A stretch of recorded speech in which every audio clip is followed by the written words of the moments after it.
Oi, pessoal. Continuamos aqui o nosso curso com a nossa quarta aula, que tem por tema De Sócrates a Plotino, um panorama histórico da filosofia como modo de vida na antiguidade. Bom, obviamente, né, não vai dar para a gente falar aqui com muita profundidade sobre como cada escola filosófica antiga praticou a filosofia como modo de vida dentro dessa linha dos exercícios espirituais que nós discutimos na última aula, né? Afinal, se trata de uma história gigantesca e nós temos muitas escolas filosóficas que desenvolveram seus discursos filosóficos bastante específicos e também os exercícios espirituais próprios a cada uma delas, né? Então, evidentemente, não seria possível falar aqui em 30, 40 minutos em profundidade sobre todo esse período da história da filosofia e o que essas escolas filosóficas praticaram, e o que essas escolas filosóficas praticaram dentro dessa perspectiva da filosofia como modo de vida, né? Nesse sentido, é claro que a gente também recomenda fortemente a leitura do livro do Pierre Hadot, que é a Filosofia Antiga, onde ele fala justamente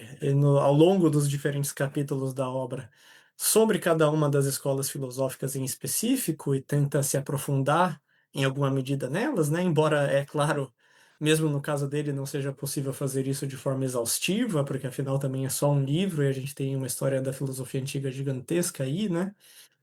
É, Mas então o que eu vou me propor a fazer aqui é um pouco diferente. E é algo que eu faço inspirado no Hadot, mas que a gente não encontra organizado nele exatamente dessa forma. Mas acho que é uma maneira interessante da gente apresentar um quadro a partir do qual a gente pode passar brevemente por essas escolas filosóficas antigas e pensar na maneira com que elas concebiam a filosofia como modo de vida, né? Porque me parece que ao longo dessas diferentes escolas filosóficas da antiguidade, a gente pode encontrar, basicamente, quatro comportamentos distintos na forma de conceber a relação entre discurso filosófico e modo de vida filosófico. Porque, né, nós já dissemos aqui exaustivamente ao longo das últimas aulas que, embora a concepção da filosofia como modo de vida implique uma prioridade do modo de vida filosófico em relação ao discurso filosófico. Isso não quer dizer que para os filósofos antigos não era relevante conceber a relação do modo de vida com com o discurso filosófico, né? É, e, e a partir disso, justamente, a gente pode observar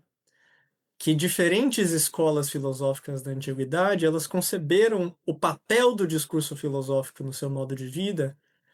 de maneiras distintas. E a gente pode pensar fundamentalmente em quatro maneiras distintas de conceber essa relação. E aí, justamente, eu vou aqui apresentar para vocês exemplos dessas maneiras de conceber a relação entre discurso filosófico e modo de vida filosófico ao longo aí da história da filosofia antiga, né? Um primeiro modo de conceber essa relação entre discurso filosófico e modo de vida filosófico é aquele segundo o qual o discurso filosófico ele desempenha um papel importante para suscitar o modo de vida filosófico, ou para trazer a transformação necessária para o modo de vida filosófico, e para levar, portanto, a uma experiência da verdade, essa experiência que se daria na vida filosófica, na vida vivida de maneira filosófica, né? Na vida vivida filosoficamente. Mas, embora o discurso desempenhe um papel importante, ele não é capaz ele mesmo de trazer o conhecimento da verdade, né? O conhecimento da verdade tem que ser buscado na maneira com que se vive, em última instância, na experiência viva da verdade. Esse é o modelo que a gente pode encontrar, em primeiro lugar, segundo a interpretação que eu estou propondo aqui, pelo menos, no Sócrates, tal como ele é retratado pelo Platão, e no próprio Platão, tal como ele é interpretado pelo Hadot, né? Por quê? Porque do Sócrates nós já vimos que justamente o Sócrates ele não tinha nenhum discurso pronto para ensinar para as pessoas, né? Ele não tinha aí é, uma teoria que ele pudesse ensinar para as pessoas sobre o que é o bem, sobre o que é o belo, o que é o justo. Ele não tinha, portanto, um discurso filosófico próprio, enquanto uma articulação particular a ele de conceitos por meio da qual se buscasse exprimir alguma ideia sobre as coisas que se julgava corresponder à verdade sobre essas coisas, né? Pelo contrário, a famosa frase do Sócrates é o só sei que nada sei, né? E, portanto, a preocupação do Sócrates nesse contexto não pode ser a de, por meio do seu discurso filosófico, transmitir uma determinada verdade, transmitir um conhecimento da verdade por meio do conteúdo teórico desse discurso, né? Mas nós vimos também, ao mesmo tempo, que para o Sócrates, tal como retratado por Platão, o discurso, o discurso desempenha um papel fundamental, não quanto um transmissor de verdades, né, de um conteúdo teórico verdadeiro, mas como um modo de produzir nos interlocutores uma consciência de si mesmo e uma consciência do seu não saber que os inspire e os motive a levarem a vida em busca da sabedoria, buscando cada vez mais se aproximar tanto quanto possível desse ideal da sabedoria, né? A partir desse diálogo com o outro e dessa prática do diálogo com o outro, por meio da qual, então, se cultivaria de maneira constante essa consciência de si mesmo, essa coerência consigo próprio, né? E, portanto, o discurso aqui, embora ele não seja aquilo que traz por si mesmo, a partir do seu conteúdo teórico, a partir daquilo que ele diz de um ponto de vista conceitual, a experiência da verdade, ele é importante para trazer essa transformação no indivíduo que lhe permite experimentar, tanto quanto possível, esse estado de perfeição, essa verdade que corresponderia ao estado de ser que é a sabedoria, né? Ou seja, aqui, o máximo que a gente se aproxima dessa condição de sabedoria tendo essa consciência de si, sendo nas nossas vidas desse modo coerente com nós mesmos, coerente com aquilo que nós efetivamente sabemos e deixamos de saber, ou deixamos de saber, né? E nessa coerência consigo mesmo, experimentando um estado que se aproxima desse estado da sabedoria, que é a verdade mais perfeita, mais bem acabada, né? E segundo Hadot, mesmo Platão, que do ponto de vista digamos assim, da história da filosofia padrão, a gente pensa que o Platão é um filósofo que tem um sistema filosófico próprio, né, com determinadas ideias, justamente, por exemplo, sobre o mundo das ideias, o mundo sensível, como se alcançaria o conhecimento da verdade por meio desse conhecimento inteligível, da essência inteligível das coisas e assim por diante, né? Mas, segundo Hadot, na verdade, o Platão, como um bom discípulo de Sócrates, ele considerava que os seus diálogos eles não forneciam nenhuma teoria bem acabada que fosse perfeitamente capaz de expressar a verdade última sobre as coisas, mas que o principal papel desses diálogos, e aqui tem uma passagem fundamental do Hadot sobre Platão, que inclusive é fundamental para compreender a filosofia como modo de vida, né? É uma passagem que ele, na verdade, está citando um estudioso do Platão, que é o Goldschmidt. E o Goldschmidt, nessa passagem, ele diz que os diálogos do Platão não têm tanto o propósito de informar, mas sim de formar o indivíduo. Quer dizer, não se trata de informar sobre o verdadeiro por meio dos diálogos, mas sim de formar o indivíduo para a vida filosófica caracterizada pelo diálogo racional com o outro, né? Aprender a dialogar bem. E aí, da perspectiva que o Hadot apresenta,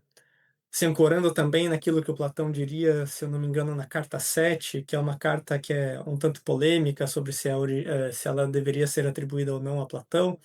mas em todo caso, nessa carta, o Platão diria que o principal da sua filosofia ele nunca escreveu. Por quê? Porque a verdade, dentro dessa leitura que o Hadot faz, né? Porque a verdade que deve ser conhecida por meio da sua filosofia não é a verdade que pode ser colocada em conceitos, em discurso, mas sim uma verdade sobre o bem, sobre essa ideia última que é a origem de todas as coisas, né?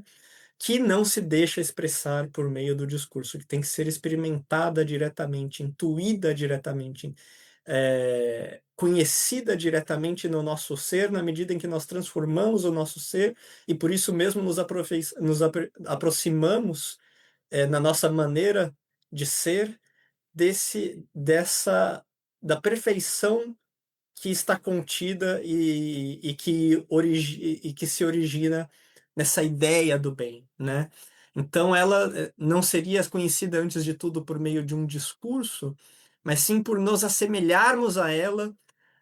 pela maneira com que nós passamos por um processo, inclusive de purificação da nossa alma, aí sim, né, desse desvencilhamento das coisas sensíveis, essa aproximação das coisas inteligíveis, que vai tornando a nossa alma ela mesma cada vez mais da natureza,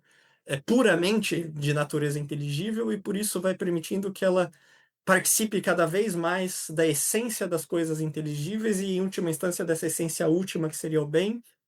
Mas esse conhecimento que seria alcançado aí não seria algo que pode ser exprimido por meio do discurso, por meio de conceitos, mas algo que antes teria que ser inteligido diretamente na nossa experiência do nosso próprio ser, né? E nesse sentido, nessa senda, a gente pode enxergar o Plotino, que é claro, vai nascer aí, desenvolver sua filosofia muitos séculos depois, já aí quase no fim desse período da filosofia antiga grega que a gente está discutindo aqui, né? Mas que geralmente se considera ele um filósofo neoplatônico, mas ele mesmo não se considerava neoplatônico. Ele se considerava simplesmente platônico porque as ideias que ele desenvolvia ele julgava ser simplesmente seguir fielmente o Platão. E aí, justamente, um conceito fundamental do Plotino é o do uno, como esse fundamento último da realidade, o qual, todavia, para a gente conhecer, a gente não pode conhecer por meio de conceitos. O uno pelo contrário, é aquilo que a gente só pode dizer o que ele não é, né? E, portanto, para se alcançar uma experiência desse uno, é preciso de tal maneira se desvencilhar das coisas sensíveis que, em última instância, se tem uma experiência dessa integração com esse uno, do qual nós fazemos parte, em última instância, do qual a nossa realidade emana, da qual a nossa realidade provém, né? E nós, de tal forma, nos purificamos de tudo que não seja inteligível, que a gente se aproxima tanto dele e retorna de tal maneira, se aproxima tanto de retornar a essa origem, que nós podemos alcançar uma experiência mística desse uno, que porém transcende justamente as palavras, né? Mas nesse processo, justamente, isso não quer dizer que o discurso filosófico aqui não é importante para o Plotino, assim como não quer dizer que o discurso filosófico não é importante para o Platão, porque afinal o processo pelo qual nós temos que passar para conseguir alcançar essa experiência direta é passa também pelo uso do discurso, do diálogo, da dialética, do raciocínio e assim por diante, né? E no Plotino a gente também tem um processo argumentativo que desempenha um papel fundamental, mas em última instância é preciso ir além disso para alcançar uma experiência direta da verdade que não se deixa exprimir pelo discurso, né? E por isso mesmo, nesses filósofos, a gente pode dizer que o discurso filosófico é uma ferramenta importante para se alcançar a experiência da verdade, mas em última instância essa experiência não pode ser expressa adequadamente pelo discurso, né? É, Uma outra perspectiva que também se encontra bastante presente, né, em algumas correntes da filosofia antiga é a perspectiva segundo a qual o discurso, na verdade, precisamente porque ele não é o modo de vida e precisamente porque ele não pode ser jamais idêntico ao modo de vida, ele tem que ser reduzido ao seu mínimo. Quer dizer, embora a gente não consiga escapar inteiramente de recorrer ao discurso em algum nível, inclusive para encorajar as pessoas a adotarem um certo modo de vida filosófico, O discurso, todavia, ele deve ser reduzido ao mínimo possível, porque o que interessa é viver filosoficamente, não falar, não formular conceitos acerca dessa vida, né? Um dos exemplos centrais aí é justamente o Pirro, esse filósofo que se encontra aí no início do período da filosofia helenística e que é considerado o grande pai da filosofia cética pirrônica, né? E que ele teria justamente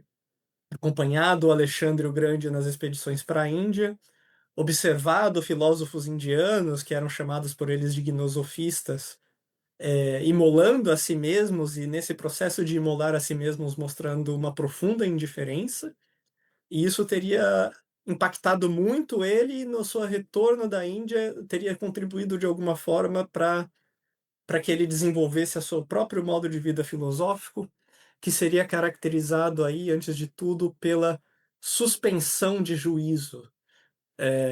Ou seja, se, por essa perspectiva segundo a qual a gente não consegue dizer algo de verdadeiro sobre as coisas, não conseguimos dizer o que as coisas são, sobre qualquer tese acerca da qual a gente possa formular sobre a coisa, é possível dizer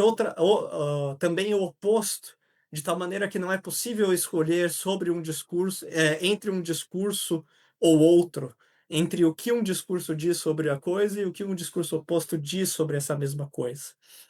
E se tentamos fazer isso, em última instância, nós sofremos, né? Sofremos porque a gente tenta decidir sobre algo que não é possível decidir de forma segura e, portanto, a paz de espírito é alcançada aí ao se suspender o juízo, ao não se tentar justamente formular um discurso que busque fixar o que as coisas são. E, precisamente por isso, o Pirro é retratado como um filósofo que não tinha uma preocupação, evidentemente, de formar um discurso filosófico próprio, porque ele não considera que a verdade possa ser expressa por meio de um discurso filosófico, né? Que nós estejamos em condições de expressar a verdade sobre qualquer tema que seja por meio do discurso filosófico. E, ao mesmo tempo, essa suspensão de juízo, não se deixar perturbar pela tentativa de definir as coisas, de fixar as coisas, que permite viver uma vida tranquila, uma vida com paz de espírito, uma vida perfeitamente coerente consigo mesma, que basta a si mesma e que por isso mesmo se aproxima desse estado de perfeição que os antigos consideravam a sabedoria, justamente a sabedoria como perfeita paz de espírito, né? A paz de espírito aqui dentro da filosofia pirrônica, ela é alcançada justamente ao não se buscar exprimir a verdade por meio do discurso e tentar fixar a verdade por meio do discurso, né? É claro que aí, mesmo aí se faz se recorre minimamente ao discurso, mesmo que para dizer que o discurso não é capaz de decidir o que é verdadeiro. Mas por isso mesmo se faz um recurso mínimo ao discurso, porque o que importa é viver filosoficamente, viver essa indiferença diante das coisas, o não se pronunciar sobre as coisas. E de outro lado, nós temos também, dentro dessa linha de reduzir o discurso filosófico ao mínimo, o cinismo, né? A escola filosófica cínica. E aqui cinismo não tem a ver com a nossa compreensão moderna de cínico, né? Cínico no grego vem de koinos, que significa cão. E os cínicos, portanto, são aqueles que vivem como cães. E a figura maior dessa escola filosófica, uma figura bastante conhecida aí justamente, é o Diógenes, né? O Diógenes, que é retratado como sendo esse filósofo que morava dentro de um barril e em tudo que fazia ele buscava viver quase literalmente como um cão, né? Porque a perspectiva cínica é a perspectiva segundo a qual nós devemos, a perspectiva cínica é a perspectiva segundo a qual nós devemos viver em conformidade com a natureza. E viver em conformidade com a natureza nesse contexto significa se afastar tanto quanto possível das convenções humanas, porque as convenções humanas justamente se contrapõem ao que é natural, e por isso viver o mais próximo possível da forma com que os animais vivem, buscando satisfazer apenas simplesmente as suas necessidades naturais e, portanto, reduzindo aquilo que você precisa ao mínimo, né? O que também implica justamente não ter preocupações com formular grandes sistemas filosóficos que tenham a pretensão de formular uma teoria verdadeira sobre as coisas. Isso não é, isso justamente nos afastaria de viver como os animais, da simplicidade da vida que os animais vivem, certo? E é por isso mesmo que o Diógenes, enquanto esse grande representante da escola cínica, ele é retratado em anedotas como fazendo o tipo de coisa mais aparentemente absurda, mais irreverente, para criticar os filósofos diante da sua preocupação teórica sobre as coisas, né? E também criticar grandes figuras como o próprio Alexandre o Grande, né? Aquela famosa história que reza a lenda que o Alexandre o Grande um dia teria encontrado o Diógenes deitado na grama, tomando um sol, e aí o Alexandre o Grande chega para ele e fala: "Me diga o que quer que você queira que eu te darei." E ele fala: "Ah, eu só quero que você saia da frente do meu sol, por favor." Ou seja, essa rebeldia, essa negação de tudo aquilo que pertence a a busca humana por coisas que não fazem parte dessa vida natural, né? A busca por glória ou a busca por um conhecimento abstrato sobre as coisas. Trata-se simplesmente de viver tanto quanto possível longe das convenções humanas e em conformidade com a natureza. O que, por isso mesmo, leva, em larga medida, a uma redução, a uma redução do discurso filosófico ao mínimo necessário para minimamente expressar o que esse modo de vida propõe, para que outros possam adotá-lo, certo? Então, você tem que usar aqui alguns conceitos como o de natureza, ou como o de autocracia, que aparece aí, no sentido de você governar a si mesmo, não depender de nada fora de si mesmo para poder se governar, para poder viver a sua própria vida, né? Então, alguns conceitos ainda aparecem aí como maneiras de transmitir esse discurso filosófico, né? Mas eles são reduzidos ao mínimo e não se tem uma pretensão aqui de se fazer uma grande sistematização deles, porque o que importa é viver esse modo de vida e não falar sobre ele, né? Passando agora para um terceiro tipo de articulação entre modo de vida filosófico e discurso filosófico, a gente chega a essa maneira de pensar essa relação segundo a qual o discurso filosófico ele é sim capaz de exprimir a verdade, mas o que mais importa, mesmo aqui o que mais importa não é exprimir a verdade, mas sim vivê-la, né? Embora o discurso filosófico seja capaz de descrever as coisas de uma maneira que corresponda à verdade, o que importa antes de tudo é viver essa verdade e não eh, e não simplesmente falar sobre ela, né? Dois exemplos paradigmáticos aqui e que a gente já tocou neles na aula anterior são o estoicismo e o epicurismo, né?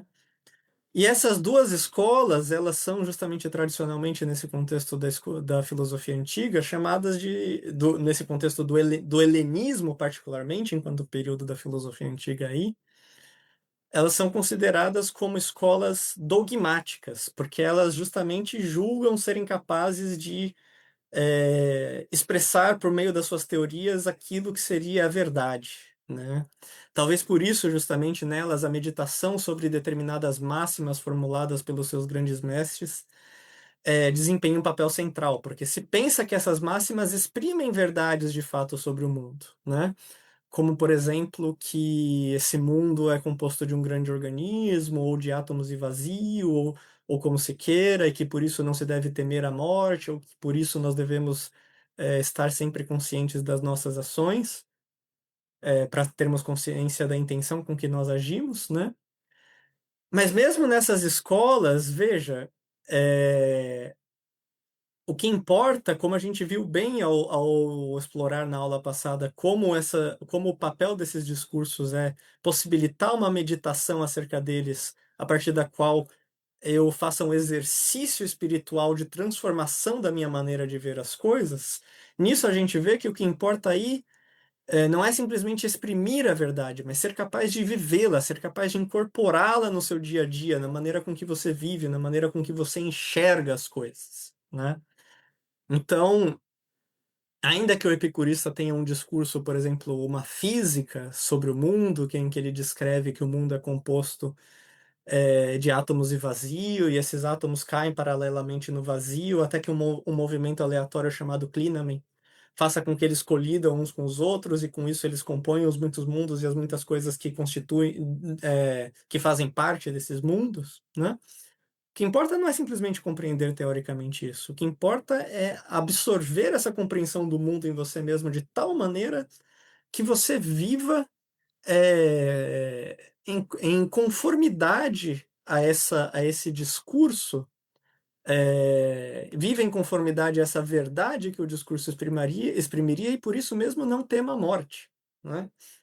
E da mesma forma no estoicismo, embora você tenha essa física bastante complexa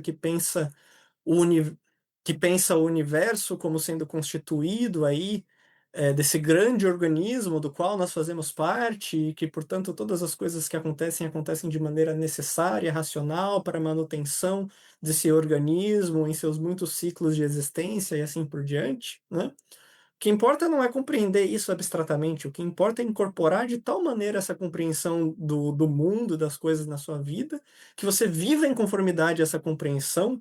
viva de maneira portanto, viva a verdade dessa integração de todas as coisas, de tal maneira que te permita no seu dia a dia não se deixar perturbar pelas coisas que acontecem, porque você entende que elas de fato, todas acontecem necessariamente para o bem desse todo do qual você faz parte. Aqui a gente pode discutir um caso particular também nessa análise da história da filosofia antiga a partir da filosofia como modo de vida, e um caso muito importante, que é o caso do Aristóteles, certo? Discípulo de Platão, mas que ao mesmo tempo de muitas maneiras criticou as ideias do Platão, e que geralmente é considerado quase como a gente poderia dizer, o grande pai da filosofia pensada como essa filosofia científica, lógica, que busca formular teorias científicas sobre o mundo e assim por diante. E nesse contexto pode parecer que o Aristóteles ele seria um contra-exemplo do que o Hadot está querendo propor, de que para os antigos, a filosofia seria antes de tudo um modo de vida e não a preocupação com constituição de sistemas, né? Eh, e o próprio Hadot fala sobre o Aristóteles, em bastante profundidade no que é a filosofia antiga, as coisas são um pouco mais complicadas da perspectiva do Hadot, né? Porque justamente, segundo o Hadot, o que o Aristóteles propõe na sua filosofia não é aquilo que a gente chamaria de teórico hoje, né? Como se a filosofia fosse pura e simplesmente teórica, no sentido de pura e simplesmente se dedicar a essa formulação abstrata de conceitos, né? Mas sim a vida teorética, a vida dedicada ao conhecimento como um fim em si mesmo. Por quê? Porque, entre outras coisas, nesse modo de vida que o ser humano desfruta da maior liberdade. Porque em todas as outras coisas que ele possa fazer, por exemplo, se dedicar à ação política, né? Ele depende dos outros para fazer isso. Ele não pode agir de maneira bem-sucedida no âmbito político se ele não contar com a ajuda de outros, com a influência dos outros e assim por diante. Enquanto que, segundo Aristóteles, para se dedicar à busca pelo conhecimento, o ser humano pode fazer isso perfeitamente por si mesmo. Embora, é claro, ter outros junto nessa busca possa ajudar, isso é algo a que o ser humano pode se dedicar por conta própria, né? E, ao mesmo tempo, veja, o conhecimento de que o Aristóteles fala, quando ele está falando aí de teoria também, não é um conhecimento meramente discursivo, e nesse sentido, o Hadot, no que é a filosofia antiga, no capítulo sobre Aristóteles, ele enfatiza muito como Aristóteles pensa que para compreender um discurso, por exemplo, um discurso científico, é preciso, antes de tudo, ter contato com as próprias coisas de que o discurso fala. É preciso, o papel da observação, da experiência direta dessas coisas é central. Caso contrário, o discurso não adquire sentido por si mesmo, né? E em última instância ainda, o que é o mais importante, o conhecimento último da realidade, que é o conhecimento da causa primeira de todas as coisas, que para Aristóteles é esse primeiro motor imóvel, que é o intelecto, que é o pensamento que pensa a si mesmo, esse conhecimento último, ele não se deixaria exprimir discursivamente. Porque o discurso fala daquilo que é composto, daquilo que eu posso falar A é B, e por isso eu faço uma ligação entre A e B. Esse primeiro motor, porém, precisamente porque ele é a origem de tudo e, portanto, ele é a realidade mais simples, mais fundamental, ele não é composta de nada. E, portanto, nenhum discurso pode falar adequadamente dele. A única maneira de me aproximar, de conhecer o que é esse primeiro motor, afinal, experimentar a verdade dessa realidade, é me assemelhando a ele tanto quanto possível no pensamento, ao eu mesmo pensar puramente o próprio pensamento, né. E nesse momento, quando se é possível, quando se é capaz de fazer isso, se alcança aí a contemplação desse primeiro intelecto, que é a verdadeira teoria aqui, né. Teoria aqui não tem esse sentido que tem para nós hoje de algo abstrato, mas tem esse sentido de contemplação, de contemplar diretamente as coisas. E o suprassumo da teoria no Aristóteles, justamente, é essa contemplação direta do intelecto divino, que não se deixa exprimir por palavras, né. Embora, é claro, para o Aristóteles tenham muitas verdades que podem ser exprimidas, por meio do discurso, verdades que a gente pode formular logicamente, né, aqueles famosos silogismos aristotélicos de todo homem é mortal, Sócrates é homem, portanto Sócrates é mortal. A gente também pode falar expressar verdades sobre as causas das coisas. Então a gente pode dizer que o Aristóteles aqui talvez ele está numa certa posição mista entre aquela primeira posição de que nós falamos, de que a verdade filosófica não se deixa exprimir adequadamente por meio do discurso, e essa terceira posição de que nós falamos, segundo a qual ela se deixa exprimir adequadamente, mas o que importa é viver essa verdade, não apenas exprimi-la, né? Porque para Aristóteles há sim muitas verdades que se deixam exprimir por meio do discurso filosófico, mas a verdade última da filosofia, aquela verdade sobre a qual todas as outras se apoiam, porque para Aristóteles o conhecimento é o conhecimento das causas. E, portanto, é, o conhecimento supremo que se tem é o conhecimento da primeira causa de todas as coisas, que é esse primeiro motor imóvel que seria o intelecto, o puro pensamento que pensa a si mesmo, né? E no que se refere ao conhecimento supremo, esse conhecimento da primeira coisa de que dependem todas as demais coisas e, portanto, o conhecimento sobre o qual todos os outros se apoiam, esse conhecimento não se deixa exprimir discursivamente, né? E, portanto, o fundamento último da verdade filosófica, embora para alcançá-lo seja importante, esse conhecimento das outras verdades, você ir subindo essa escada das causas, né, do que é a causa de uma coisa, o que é a causa de outra, o que causou uma coisa, o que causou a causa dessa coisa, assim por diante, até chegar nessa primeira causa, né? Embora o discurso filosófico seja importante para fazer esse caminho, ele não é capaz de exprimir adequadamente essa última verdade, né. Então a gente teria aí uma combinação um pouco dessas 2 posturas, da primeira e da terceira, de que nós falamos aqui, né. Por fim, uma última atitude que a gente poderia observar aí, uma última maneira de pensar a relação entre discurso filosófico e modo de vida filosófico, é uma segundo a qual é preciso desenvolver o discurso filosófico de uma maneira bastante refinada e sofisticada, mas com a finalidade de, antes de tudo, de voltar esse discurso filosófico contra ele próprio. E, ao fazer isso, ser capaz de mostrar, portanto, o quanto esse discurso ele é incapaz de exprimir a verdade e, portanto, como a verdade deve ser buscada para além do discurso, experimentada de uma outra forma, né? Claro, pode parecer que não há muita diferença entre essa quarta perspectiva e a primeira que nós colocamos, mas há uma certa diferença importante aqui, porque na primeira perspectiva, não necessariamente o discurso tem que refutar a si mesmo, mas ele precisa apontar para além de si próprio, né? Enquanto aqui nessa quarta perspectiva se trata de fazer o discurso voltar-se contra si próprio, comer o seu próprio rábio, por assim se dizer, e assim nesse processo, e só como fruto desse processo a gente conseguir reconhecer então que a gente deve buscar a verdade para além do discurso, né? E essa é a posição tomada, antes de tudo, pelas escolas filosóficas céticas aí desse período da antiguidade, sobretudo pelo ceticismo pirrônico. O ceticismo pirrônico é uma escola de filosofia que, como o nome sugere, foi inspirada pelo Pirro, mas que só se desenvolve muitos séculos depois, e que busca aí, antes de tudo, a suspensão de juízo, tal como o Pirro propunha que se devesse fazer, mas que, para alcançar essa suspensão de juízo, ela propõe uma análise exaustiva e extremamente detalhada dos discursos filosóficos disponíveis, sobretudo dos discursos filosóficos dogmáticos, e aqui particularmente do estoicismo, né? Faz uma crítica do estoicismo a partir do seu próprio discurso para mostrar como esse discurso não nos permitiria decidir, afinal, o que é verdadeiro das diferentes coisas que nós podemos dizer, sobre, das diferentes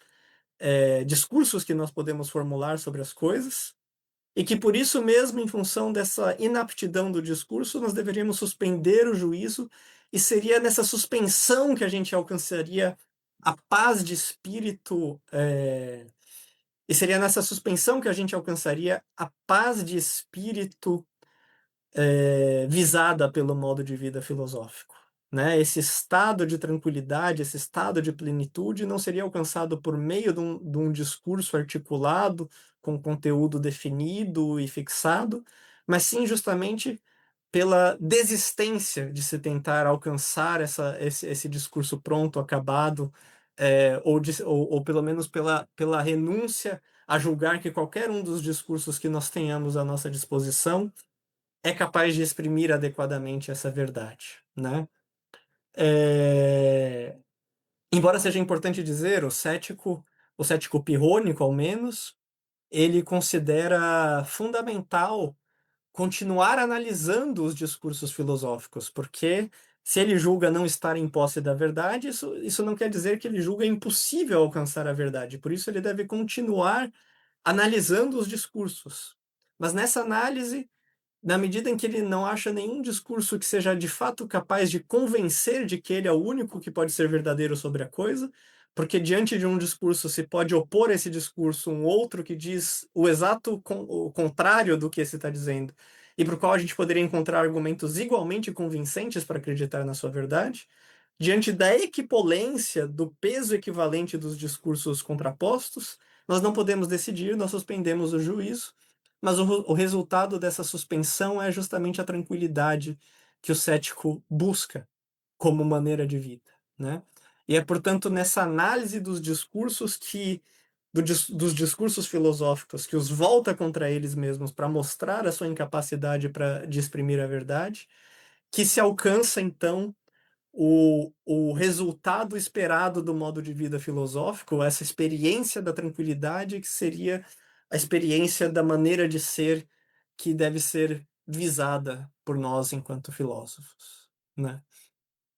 É... Bom, como um panorama geral das escolas filosóficas da antiguidade, segundo essa concepção da filosofia como modo de vida,